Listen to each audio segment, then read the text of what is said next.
कोलकात्यामध्ये निर्माणाधीन एक गोदाम जळून 5 जणांचा मृत्यू, 5 ते 55 जण ढिगाऱ्याखाली गाडली गेल्याची भीती. दक्षिण कोलकातामधील ताराताला ट्रान्सपोर्ट डेपोजवळ बांधकाम सुरू असलेले एक गोदामाचे शेड अचानक कोसळून आतापर्यंत 5 जणांचा मृत्यू झाला आहे. 50 ते 55 जण अडकल्याची भीती आहे. ढिगाऱ्याखाली गाडल्या गेलेल्या 13 जणांना आतापर्यंत बाहेर काढण्यात यश आले.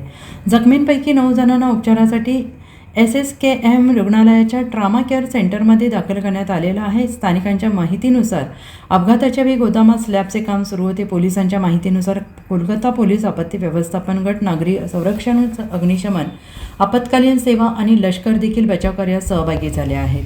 ढिगारा आणि लोखंडी सळ्या काढण्यासाठी क्रेन मागवण्यात आलेली आहे. गॅस कटर लोखंडी सळ्या कापत आहेत. ढिगाऱ्याखाली अडकलेल्या कामगार आणि कर्मचाऱ्यांच्या किंकाळ्या ऐकू येत असून त्यांना लवकरात लवकर बाहेर काढण्याचे प्रयत्न सुरू आहेत. Bureau report, SBN Marathi, Kolkata.